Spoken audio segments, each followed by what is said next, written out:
जय बद्री केदारनाथ दोस्तों, बहुत बहुत स्वागत है आपका मेरा एक और यूट्यूब वीडियो पे। और दोस्तों, जैसा कि आपने टाइटल में पढ़ ही लिया होगा, आज हम जिन दो म्यूचुअल फंड्स को कंपेयर करने जा रहे हैं उनका नाम है मोतीलाल ओसवाल फ्लेक्सी कैप और SBI flexi cap fund direct growth. Motilal Oswal flexi cap fund direct growth है ये भी, और SBI flexi cap fund direct growth. तो आइए देखते हैं दोनों फंड्स का कंपैरिजन को और जानने की कोशिश करते हैं कि किस फंड की परफॉर्मेंस अच्छी रही है over the years, over the period of time. तो सबसे पहले देखते हैं, ये चार्ट वाइज मैंने लगा लिया है, तो आप देख सकते हैं कि जो मोतीलाल ओसवाल का चार्ट है और जो लाइन है वो हरे रंग में दर्शाई जा रही है, और जो लाइट ब्लू में या लाइट जामनी कलर में वो एसबीआई फ्लेक्सी कैप की लाइन दर्शाई जा रही है। तो आप देख सकते हैं पिछले एक साल में मोतीलाल क्लियर विनर है और बहुत ज़बरदस्त रिटर्न मोतीलाल ओसवाल ने पिछले एक साल में दिए हैं। लेकिन जैसा कि मैं हमेशा बोलता हूँ कि एक साल का पैमाना बहुत कम होता है, तो चलिए थोड़ी बड़ी पिक्चर देखते हैं। 3 साल के उसमें देखते हैं तो भी Motilal Oswal S B I flexi cap से, मोतीलाल फ्लेक्सी कैप जो है S B I flexi cap से काफ़ी ऊपर नज़र आ रहा है, यानी कि काफ़ी बेहतर परफॉर्मेंस है S B I flexi cap के मुकाबले। आइए अब 5 साल के चार्ट में देखते हैं। 5 साल के चार्ट में अगर हम देखते हैं तो थोड़ा कड़ा मुकाबला है। बीच बीच में आप देख सकते हैं कि S B I flexi cap ऊपर चले जा रहा है और काफ़ी क्लोज मुकाबला है, यानी कि जब बड़े टाइम पीरियड की बात हो रही है, बड़े टाइम फ्रेम की बात हो रही है, तो S B I flexi cap Motilal Oswal flexi cap के काफ़ी नज़दीक आ जा रहा है। ऐसा हम बड़े टाइम फ्रेम में देख सकते हैं, लेकिन फिर भी ओवरऑल आप देख सकते हैं रिटर्न वाइज मोतीलाल ओसवाल ऊपर फिनिश कर रहा है in comparison to S B I flexi cap. अब आइए फंड्स की डिटेल्स के बारे में जान लेते हैं। दोनों का रिस्क जो है क्षमता वो वेरी हाई है। रेटिंग 4 स्टार है आपका। आपका मोतीलाल ओसवाल फ्लेक्सी 4 स्टार है और एस बी आई 3 स्टार है। Minimum S I P amount 500 रुपये दोनों में। एक्सपेंस रेशियो की अगर बात करें तो लगभग बराबर है। 0.86% मोतीलाल ओसवाल का है और S B I flexi cap का 0.84%। यानी कि एक्सपेंस रेशियो में ज़्यादा अंतर नहीं है, तो दोनों लगभग बराबर ही महंगे हैं। 65 रुपये की एन चल रही है, 65.1 की एन चल रही है मोतीलाल ओसवाल फ्लेक्सी कैप की, और 116.3 रुपये की एन चल रही है S B I flexi cap की। फंड जो स्टार्ट हुआ था ये 28 अप्रैल को हुआ था मोतीलाल का, और 4 जनवरी 2003 को स्टार्ट हुआ था S B I flexi cap का। Exit load 1% if redeemed within year in Motilal Oswal, and exit load of 0.10% if redeemed within 30 days. तो यहाँ पे क्लियर विनर, जहाँ कहीं क्लियर कट एडवांटेज देखने को मिल रहा है, वो एग्जिट लोड में दिख रहा है कि एसबीआई जो है वो आपको एग्जिट लोड सिर्फ 0.10% चार्ज कर रहा है, वो भी सिर्फ 30 दिन में, यानी 30 दिन के बाद आप फ्री हो इस फंड से निकलने के लिए। वहीं मोतीलाल ओसवाल आपको 1 साल तक रोक रहा है, और अगर 1 साल से भीतर आपने बेचने की कोशिश करी तो आप पे 1% का एग्जिट लोड चार्ज कर रहा है, जो कि काफ़ी ज़्यादा है। तो यहाँ पे क्लियर कट विनर जो है S B I flexi cap दिख रहा है। रिटर्न्स की अगर बात करें तो पिछले एक साल में 30% के रिटर्न दिए हैं लगभग मोतीलाल ने, और एसबीआई ने 9.7%। 3 साल में 19% के रिटर्न दिए हैं मोतीलाल ने, और लगभग 10.3% एसबीआई ने। 5 साल में 17.5% के रिटर्न दिए मोतीलाल ओसवाल ने, और लगभग 15.8% के एसबीआई फ्लेक्सी कैप ने।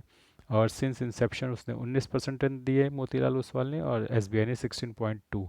तो एक चीज़ जो गौर करने वाली है कि जैसे ही आप बड़े टाइम फ्रेम में जा रहे हैं तो आप देख रहे हैं कि एसबीआई कैचअप कर रहा है मोतीलाल ओसवाल को, यानी कि मोतीलाल ओसवाल के पिछले 1-2 साल की परफॉर्मेंस बहुत ज़बरदस्त है, जिसकी वजह से वो थोड़ा ऊपर दिख रहा है एक एक दो 3 साल के चार्ट्स में। लेकिन ओवरऑल आप देख सकते हो कि एसबीआई एक कंसिस्टेंट परफॉर्मर है। हालांकि ओवरऑल रिटर्न में Motilal Oswal state bank of India से आगे है। और अगर आप प्रोज एंड कॉन्स में देखेंगे तो बहुत ज़्यादा चीज़ें मैं इसमें दिखाने के लिए तैयार हूँ, लेकिन लोअर एक्सपेंस रेशियो आप देख सकते हैं कि दोनों में ही है, 0.86 से 0.84। यहाँ पर भी आप देखोगे S B I flexi cap थोड़ा सस्ता है। और अगर हम टॉप होल्डिंग्स की बात करें कि किस किस शेयर्स में टॉप 5 कौन से शेयर हैं जिसमें मोतीलाल इन्वेस्ट करता है, तो आप देखेंगे कोफोर्ज है, कल्याण ज्वेलर्स है, पॉलीकैब है, ट्रेंट है और परसिस्टेंट सिस्टम है। ये इसके टॉप 5 शेयर्स हैं right now Motilal Oswal flexi cap. ये बदलते रहते हैं, ये ऐसा नहीं है कि हमेशा यही रहेगा। हो सकता है कि 2-4 महीने बाद आप देखें या अगले महीने आप देखें तो ये बदल जाए, यहाँ पे टॉप 5 में कोई और शेयर्स आ जाए, लेकिन करंटली ये हैं। और S B I flexi cap में आप देखेंगे तो इनका टॉप शेयर है ICICI bank, Reliance industries, Kotak Mahindra bank, H D F C bank and Infosys limited, यानी कि ये बैंकिंग और आईटी हैवी हैं S B I flexi cap. वहीं मोतीलाल ओसवाल थोड़ा मिड कैप टाइप कंपनीज इसके उसमें है, टॉप 5 उसमें। तो आप देख सकते हैं कि कहीं ना कहीं मोतीलाल ओसवाल रिस्क ज़्यादा ले रहा है, क्योंकि मिड मिड कैप कंपनियां इसके टॉप इन्वेस्टमेंट शेयर्स में इंक्लूडेड हैं। वहीं S B I flexi cap बहुत ही सेफ खेल रहा है। आप देखेंगे कि जो 5 कंपनियां टॉप 5 में दिख रही हैं एस बी आई में, वो सारी की सारी लार्ज कैप कंपनीज हैं, यानी कि कहीं ना कहीं जो रिस्क है वो कम है स्टेट बैंक ऑफ इंडिया के फ्लेक्सी कैप फंड में in comparison to Motilal Oswal. इसीलिए आप देखेंगे कि मोतीलाल ओसवाल का चार्ट बड़ा फ्लक्चुएटिंग है। जब रिटर्न आ रहे हैं तो बहुत ज़बरदस्त आ रहे हैं, फिर डाउन जा रहा था, फिर एकदम डाउन ही चला जा रहा है। और उसके मुकाबले में आपका S B I flexi cap काफ़ी सेफ खेल रहा है। अब देख लेते हैं इनका फंड मैनेजर कौन है। अजय खंडेलवाल जी हैं मोतीलाल ओसवाल फ्लेक्सी कैप के फंड मैनेजर, और Anoop Upadhyay S B I flexi cap के फंड मैनेजर। खंडेलवाल जी ने एमबीए कर रखा है और उपाध्याय जी ने बीटेक पीजीडीएमएम सीएफए कर रखा है। तो ये सारी इन्फॉर्मेशन हम देख सकते थे इस ग्रो ऐप के अंदर। तो ओवरऑल अगर हम चार्ट्स को कंपेयर करके और इनके परफॉर्मेंस वाइज देखें, देखिए अगर आप तो सीधा के सीधा अगर आप कहें कि मुझे तो ज़्यादा रिटर्न चाहिए, तो आपको मोतीलाल ओसवाल फ्लेक्सी कैप पे जाना चाहिए, क्योंकि रिटर्न्स तो हर टर्म में मोतीलाल ओसवाल के ज़्यादा हैं। चाहे 1 साल का चार्ट देख लो, चाहे 3 साल का चार्ट देख लो, या 5 साल का चार्ट देख लो, मोतीलाल ओसवाल के रिटर्न ज़्यादा हैं। ओवरऑल रिटर्न भी सिंस इंसेप्शन मोतीलाल ओसवाल का ज़्यादा है। लेकिन अगर आप फ्लक्चुएशन पसंद नहीं करते, आपको कंसिस्टेंट रिटर्न चाहिए, हर साल कंसिस्टेंट रिटर्न चाहिए, तो आपको S B I flexi cap में आना चाहिए।